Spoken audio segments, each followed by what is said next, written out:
The Kirlian Biofield camera.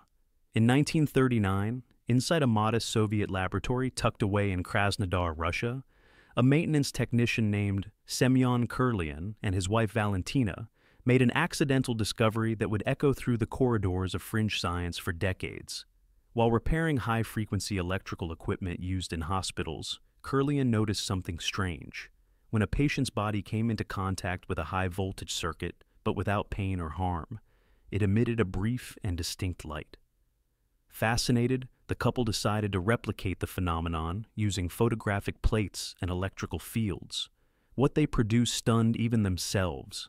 Images began to emerge showing leaves, insects, and even human fingertips surrounded by glowing halos of colored light.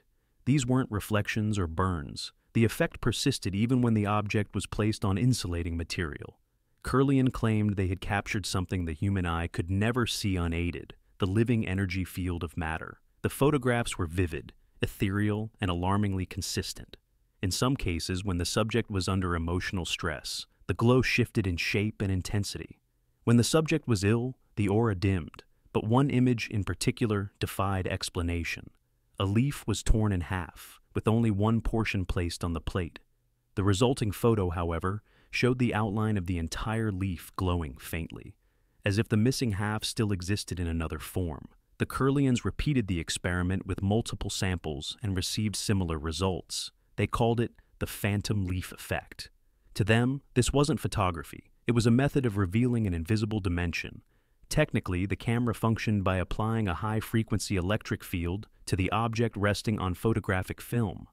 The resulting corona discharge, visible as light on the film, was considered by orthodox scientists to be a natural response of moisture and ionization. But Kirlian's data suggested something more complex. When photographing the fingertips of volunteers under different emotional states, he documented radical shifts in the patterns and colors of the glow. A healthy subject's fingertips flared with jagged, radiant bursts. A depressed or ill subject, dim, faded, sometimes with gaps. The patterns followed no consistent thermal or electrical explanation. Soviet medical institutes began taking notice. The technology was explored as a diagnostic tool, even for early cancer detection. But as interest grew, so did resistance. The Kirlian's camera began to be associated with parapsychology, mysticism, and spiritual energy, topics unwelcome in the materialist worldview of the era. Western scientists dismissed the photos as mere electrostatic phenomena. Meanwhile, Soviet authorities tightened control over the couple's research. Funding dried up. Their lab was reduced in status. And then, without explanation, the most compelling images, those of the phantom leaf, the dying patient's aura collapsing in real time, the energetic anomalies, were sealed away. When researchers from outside the USSR requested access to the original equipment, they were denied. Many of the original photographic plates vanished from archives. Only low-quality scans remained. After the collapse of the Soviet Union, fragments of the Kirlian's notes surfaced, but the majority were never recovered. Valentina died in 1972. Semyon passed away in 1980, both in relative obscurity, their work discredited in academic circles, but whispered about in hushed tones by those who had seen the results with their own eyes. Today, variations of the Kirlian camera still exist, mostly in alternative health and spiritual communities. But none have reproduced the phenomena in full, or at least none have done so publicly. If the original devices truly captured a layer of reality invisible to the naked eye, then what we call life may emit more than just light or heat. It may broadcast a field of information that lingers, even after the body is gone. The Tesla consciousness lens. In the spring of 1895, within a cluttered New York laboratory overflowing with coils, copper wires, and electrical arcs, Nikola Tesla conducted an experiment that would never appear in textbooks. Tesla, already known for harnessing alternating current and wireless transmission, began testing a newly designed lens apparatus integrated into a field of high-frequency resonance. He called it a vibrational filter, but in his private journals, he gave it another name, the consciousness lens. According to the recovered fragments of his notes, Tesla theorized that human thought emitted not just electrical activity in the brain, but a form of subtle oscillation that could be isolated from background noise. His aim was not to read thoughts, but to detect the presence of consciousness itself, without requiring a body. The lens was not glass, but a complex array of bismuth crystal, polarized quartz, and layered metal discs arranged in a spiral. The entire structure was mounted on a copper frame and placed between two massive Tesla coils generating harmonic electromagnetic fields. In one of the final tests before the machine was dismantled, Tesla claimed the lens captured an anomaly. As he adjusted the resonance frequency to 7.83 Hz, the Schumann resonance, often associated with Earth's natural frequency, the room's air began to shimmer faintly within the field of the device. He described a flickering shape near the center of the lens, a pulsing blur that moved, hovered, then vanished. No person was present in the room besides him. He wrote that he felt watched.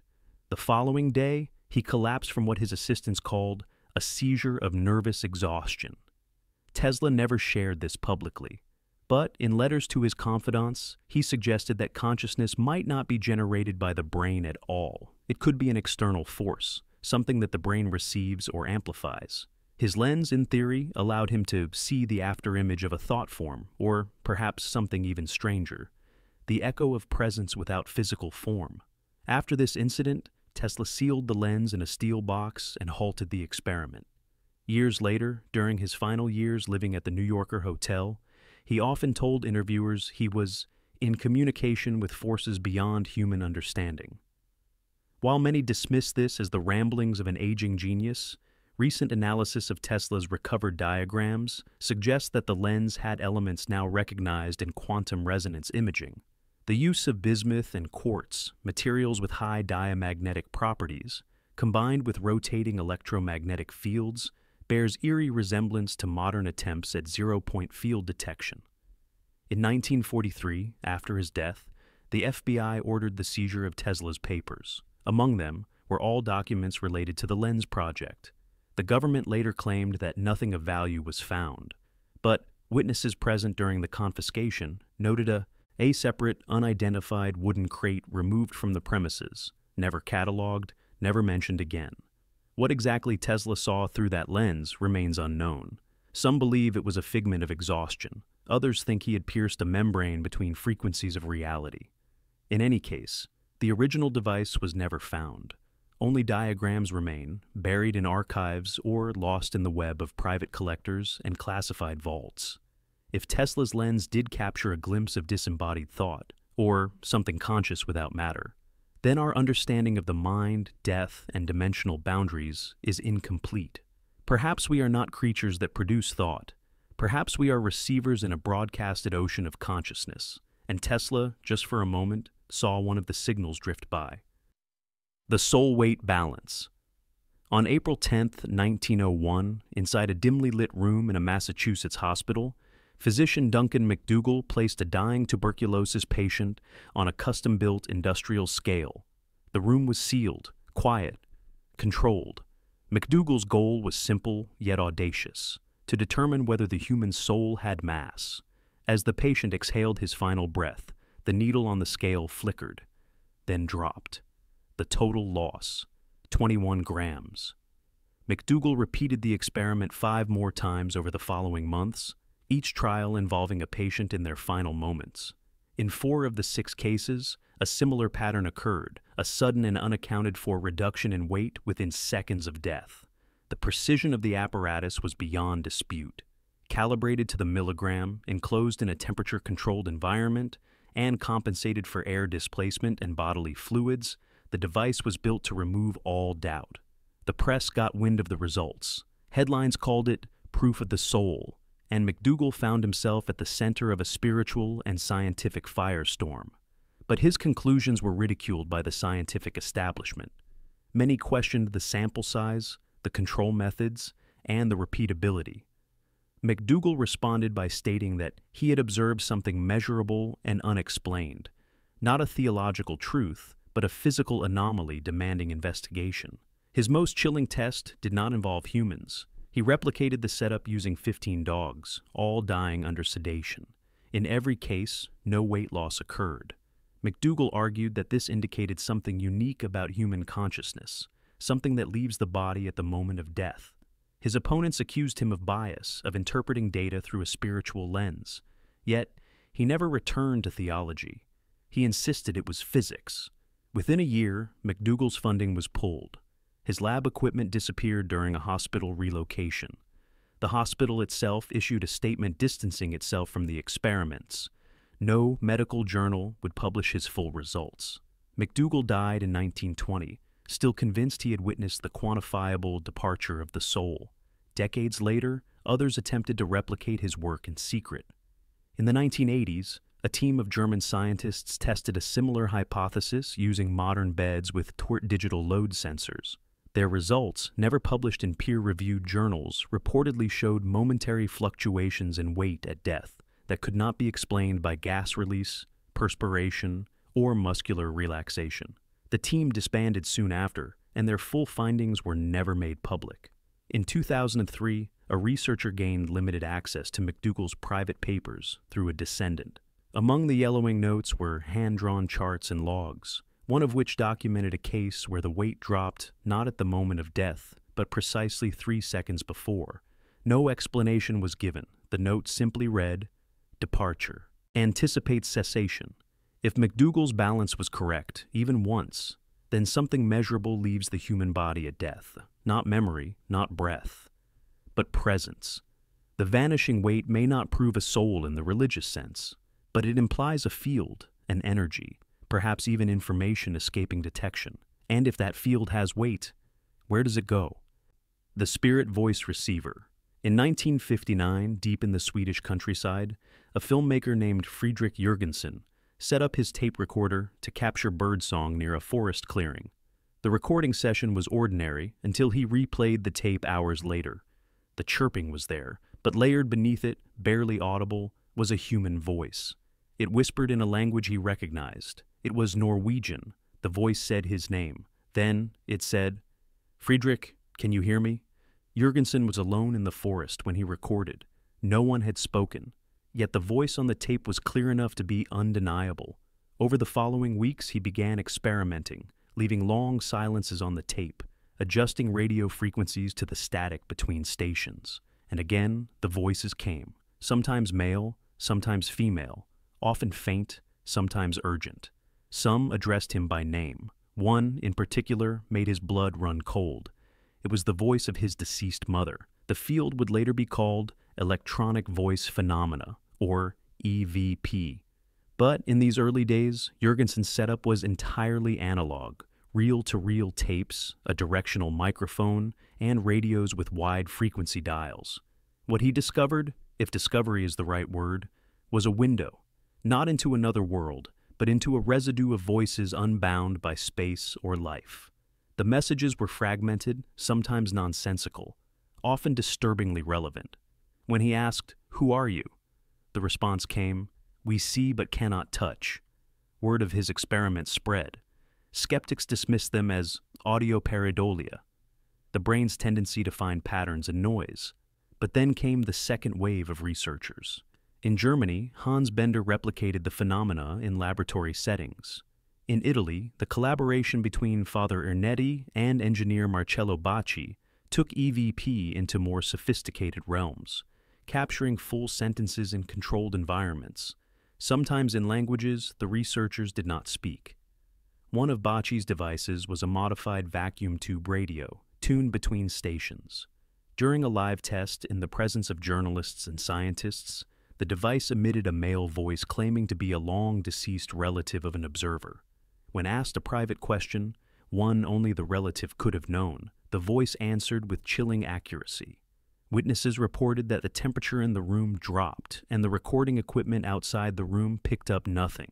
Attempts to digitize EVP into modern devices yielded inconsistent results. Digital noise cancellation algorithms, ironically, filtered out the voices entirely. Only analog systems seemed to allow the transmissions through, suggesting the phenomenon itself relied on the imperfections of older technology. It was as though the signal was riding the chaos of the static itself. Governments never issued formal investigations, but several research groups found their funding quietly withdrawn. In one case, a university in Belgium discontinued Parapsychology study after all recordings for a month contained the same disturbing message repeated in multiple languages. They are listening. They will close this. The lab was closed within the year. Skeptics maintain these voices are coincidences, artifacts of signal bleed, or the subconscious projection of the experimenters. But none have explained how the messages often respond directly to questions in real time, or why they occur only in certain conditions: isolation, electromagnetic fluctuation, emotional intensity. If these voices are not fraud or hallucination, then what speaks through static? Are they remnants, trapped echoes of the dead? Or is something still alive on the other side of silence, waiting for the right frequency to be heard? The Bio-Photon Emitter. In the early 1970s, German biophysicist Fritz Albert Popp began studying an obscure phenomenon observed in living organisms: the emission of extremely faint light, far too weak for the human eye to see, but measurable with specialized instruments. These emissions were not thermal nor random. They pulsed with mathematical precision, forming patterns that resembled language more than noise. Popp called them biophotons. He began by exposing DNA samples to ultraviolet light and noticed that they emitted light in return, but not as a reaction. Instead, the emission appeared to be regulated, as if the cells were responding with intention. His team developed a highly sensitive photomultiplier tube to capture these light signals. What they discovered went far beyond cellular behavior. Human subjects, when placed in the emitter's path and bathed in faint coherent light, emitted biophotons that changed in rhythm depending on their emotional state. Stress caused irregular patterns, calm induced harmonic pulses. But the most astonishing finding came during experiments with identical twins. When one twin was exposed to light stimulation in one room, the other twin, miles away, began emitting identical biophoton rhythms. No known mechanism could account for it. The biophoton emitter eventually evolved into a full experimental chamber, darkened, shielded, and magnetically isolated. Participants reported feelings of elevation, heaviness, or presence when exposed to certain frequency patterns. In some cases, they described seeing colors that weren't visible, or hearing tones that didn't exist. A few entered altered states of consciousness, recalling memories they had no awareness of prior. The room became known informally among researchers as the whisper box. Popp proposed a radical idea. Biophotons weren't just cellular byproducts. They were the body's communication system, acting faster and more efficiently than nerve signals. More than that, he speculated they might represent information fields, a non-material substrate where consciousness interacts with biology.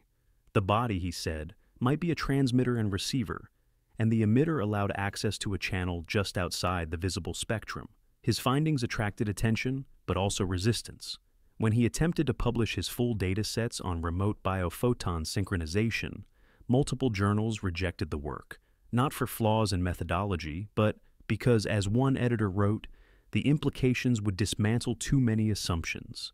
Soon after, Popp's lab lost its public funding. Equipment was confiscated by regulatory authorities under the justification of infrared safety violations. Several of his devices disappeared during a facility audit. His later research continued, but never again with the same resources. Other researchers who attempted to replicate the emitter chamber often faced similar issues: data anomalies, equipment failure, or unexplained interference in their recording systems. Despite this, Popp's influence lives on in a quiet corner of theoretical biology and quantum medicine. His papers circulate underground, cited in whispers at conferences, used by fringe labs still attempting to map the terrain between thought, light, and emotion. If the emitter truly revealed a system where feelings become light and light becomes signal, then the human body is not a passive vessel. It is an active interface with an invisible network where consciousness is not locked in the skull, but moving through beams we can't yet see. The Dimensional Signal Scanner. In 1996, inside a repurposed Cold War bunker beneath the Ural Mountains, a private research team known only as Project Ovid activated a prototype signal detection array designed to monitor low-frequency atmospheric anomalies. The array, built from military-grade radio sensors, cryogenically cooled amplifiers, and directional field emitters, was initially intended to pick up subsonic tremors and rare Schumann resonances. But on the third week of operation, the device registered something else, something not from this world. At precisely 2:13 a.m., the scanner logged a burst of data spanning less than 4 seconds. It appeared as an ultra-low frequency oscillation, followed by an irregular pattern of harmonics, but none aligned with any known physical source. No geological movement, no lightning, no solar interference. The waveform resembled neither seismic nor electromagnetic activity. When rendered visually, the signal formed a shape eerily similar to a fractally folded spiral, repeating, but never identical, like a signature, but not human. The team, comprised of former Soviet physicists and fringe signal analysts, ran the data through every existing signal library. Nothing matched. When they attempted to retune the scanner manually, they picked up a second burst, this time shorter and embedded with a distinct temporal distortion, a delay pattern that reversed itself mid-transmission, suggesting it originated outside linear time. They named the anomaly Event 9X. Over the next 4 nights, the scanner picked up similar signals, each with minor variation, each originating from a direction that did not align with any known celestial or atmospheric body. As they narrowed the angular range, they realized the signal's path entered Earth at a steep vertical angle, not from space, but seemingly from above and below simultaneously, as if curving through folded space. Attempts to capture the signal using standard digital radio receivers failed. Only the analog components of the original scanner, particularly its magnetite core field transducers, responded to the anomaly. That led the team to suspect the signal wasn't just data, but a spatial interference, a kind of dimensional bleed-through, detectable only through resonant presence. By the end of the week, Project Ovid's lead researcher, Pavel Morozov, proposed a radical theory. The signals weren't random.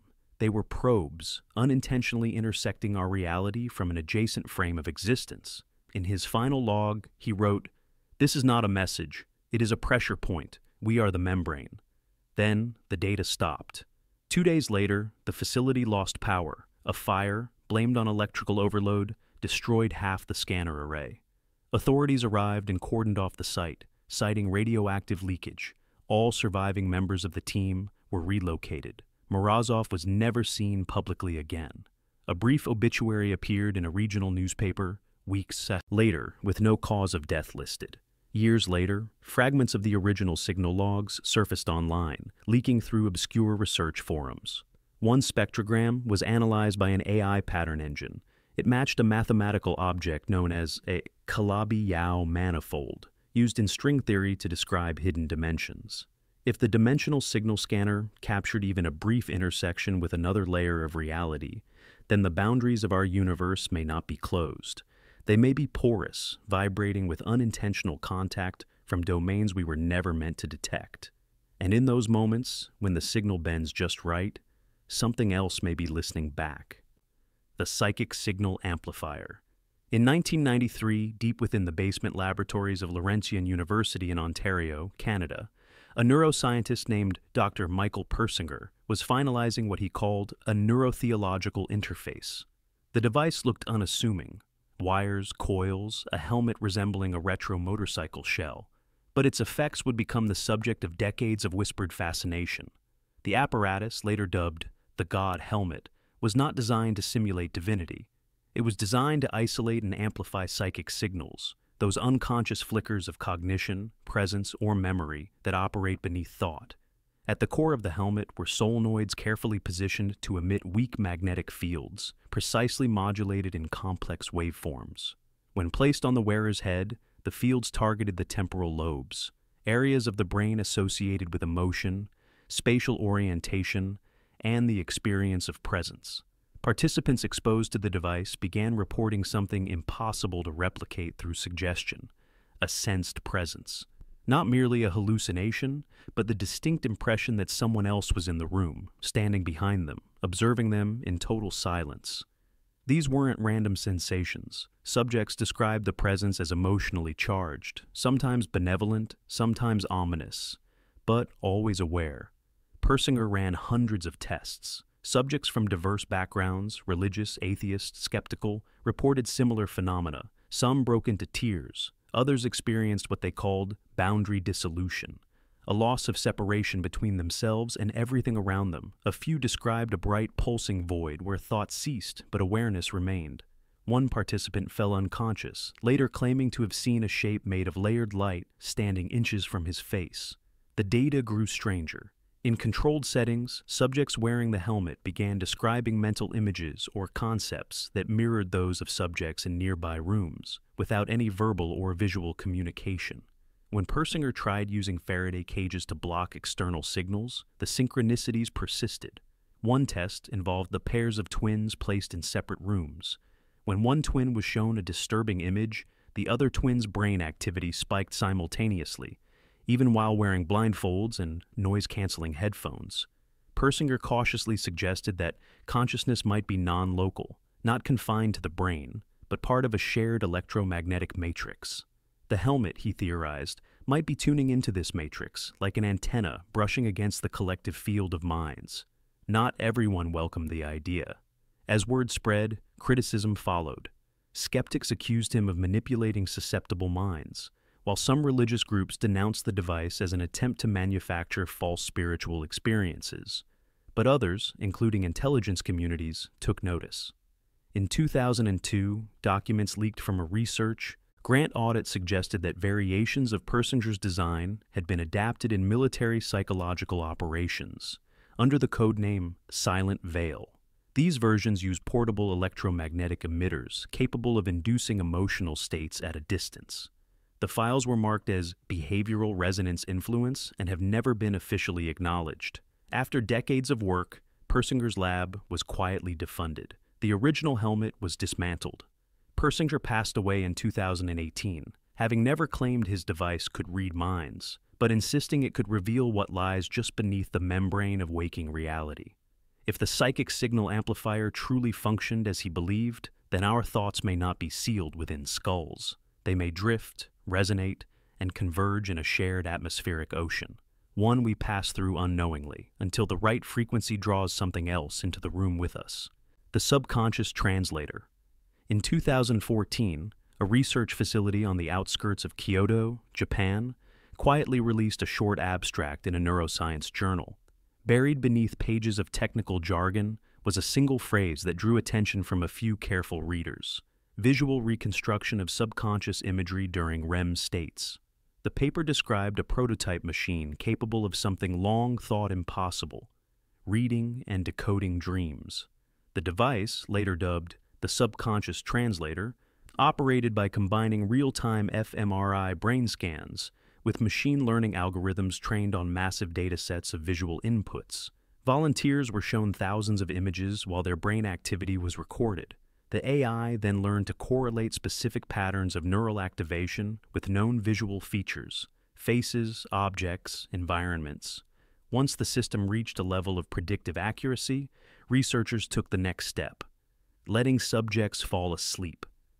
What happened next blurred the line between science and science fiction. As the volunteers entered REM sleep, their brains were scanned continuously. Using nothing but the live neural data, the system began generating crude video reconstructions of what the dreamers were seeing. The early outputs were distorted and jittery, but undeniably real: a hallway, a hand, a face, a forest in mist. The most unnerving result came when a subject reported dreaming of an unknown city, and the machine rendered a skyline not found in any image set previously fed into the system. More experiments followed. Subjects reported vivid dreams of places they had never been, yet the machine rendered those spaces with haunting accuracy, complete with architectural details, ambient light, and motion. In one case, a participant dreamed of walking down a staircase that spiraled into a blue void. The reconstruction matched her verbal description, frame for frame, even before she had spoken. But then came the anomalies. Some subjects began reporting dreams that involved languages they didn't speak, symbols they couldn't describe, or experiences that resembled out-of-body observation, watching their own body from afar. One dreamer described being in a room with figures made of glass and smoke, communicating telepathically. The translator produced a visual filled with shifting forms, surrounded by swirling light, none of which were part of the AI's training data. Even more disturbing, some dreamers awoke disoriented, unable to tell whether what they experienced had been a dream or a transmission. One participant demanded to see all previous dream renderings and claimed, in a shaking voice, that one of the cities he saw had appeared before he dreamed it, already reconstructed in another subject's data weeks prior. Within 6 months, the project was discontinued. Officially, the team cited ethical uncertainty regarding memory interference. The lead researcher, Dr. Takumi Hoshino, declined all interviews and removed his name from the final publication. Privately, his assistant reported that the team had started experiencing synchronized dreams, all of them involving the same structure, a tower in an empty field, with something at the top watching them. To this day, none of the machine's full outputs have been released to the public. Rumors persist that a government agency acquired the final dataset and applied it to defense-related mind interface research. The lab in Kyoto remains closed. If the subconscious translator truly saw into the mind, then it may have revealed more than dreams. It may have mapped a shared psychic terrain, a space where memory, imagination, and something older converge. A place we enter each night, alone, yet perhaps never truly alone. The Emotion Field Recorder. In 1987, a research unit under the British Society for Psychical Research received reports from a small village in North Yorkshire about an abandoned farmhouse that exhibited persistent emotional disturbances. Visitors described sudden, overwhelming dread, vertigo, and moments of inexplicable sorrow upon entering certain rooms, particularly a narrow hallway lined with broken picture frames. One man collapsed on entry, claiming he had heard a child screaming behind the walls. Rather than dismiss the case as folklore, the research team deployed a specialized instrument recently developed by an experimental physics lab at Cambridge. The device, codenamed the Emotion Field Recorder, was designed to detect fluctuations in ambient electromagnetic fields and low-frequency vibrations, specifically those associated with heightened human emotional states. Unlike a simple EMF detector, this instrument used layered sensor arrays paired with phase-sensitive amplifiers to detect what the inventors called residual effective imprints. The team set up a grid of sensors throughout the farmhouse. During the first 72 hours, the house remained quiet until 2:46 a.m. on the fourth night, when the recorder logged a massive spike in environmental coherence across the hallway, coinciding with a drop in temperature and the sudden distortion of multiple analog instruments. Simultaneously, one of the cameras facing the hallway captured a momentary light pulse, circular, static, and hovering motionless for 2 full seconds. But it wasn't just the instruments reacting. 2 researchers reported an overwhelming sense of being watched, followed by vivid, intrusive memories that were not their own. One described a vision of standing in the same hallway decades earlier, watching someone fall down the staircase in slow motion. The team, now shaken, retrieved local records and discovered that a young boy had died on the property in 1932 after falling from the upper landing, in the exact location where the field spike had been recorded. More startling was the pattern that emerged in the data. Every night, at precisely 2:46 a.m., the same corridor exhibited a wave-like field anomaly. The readings were consistent in both intensity and geometry, forming a looping pattern around the staircase. When visualized using field mapping software, the anomaly resembled a spiral of descending force, anchored to the site of the incident. The theory proposed was simple but unsettling. High-intensity emotional events may imprint themselves onto the physical environment, forming what the team called a resonant emotional lattice.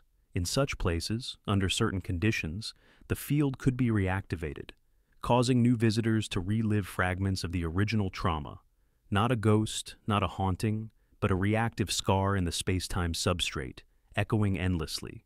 News of the recorder's results spread, attracting both media and military attention. Within weeks, the farmhouse was purchased by a private security firm with undisclosed funding sources. The team was ordered to cease investigation, and the device itself was seized during an unscheduled inspection. The official statement declared the technology non-reproducible under controlled conditions. But 2 researchers, working in secret, built a simplified version of the recorder and tested it at other historically violent locations, battlefields, old hospitals, and execution sites. They found similar patterns, albeit weaker. One location, an underground cell in Edinburgh, produced such intense readings that the recorder's battery exploded. The resulting data remains classified. If the emotion field recorder truly functioned as reported, then our emotional states do not vanish into memory. They remain, clinging to architecture, embedded in walls, lingering in air, waiting to be felt again. The Cross-Reality Oscillator. In 2009, a privately funded research facility located in the Nevada desert, known only through leaked internal documents as the Halcyon Array, constructed an experimental device that would later vanish from all public records. The team behind the project was a hybrid of theoretical physicists, defense contractors, and former DARPA engineers. Their stated goal was to investigate nonlinear resonance effects in multi-frequency electromagnetic systems. But internal memos referred to the device simply as the Cross-Reality Oscillator. The machine stood nearly 3 meters tall, composed of interlacing magnetic coils, gyroscopic rings, and a spherical containment chamber suspended in the center. The oscillator functioned by generating simultaneous overlapping fields, each oscillating at subtly different frequencies, designed to interfere constructively and destructively across quantum thresholds. According to its architects, the device created not a wormhole nor a portal, but a dimensional harmonic envelope, a standing wave where reality itself might be momentarily loosened.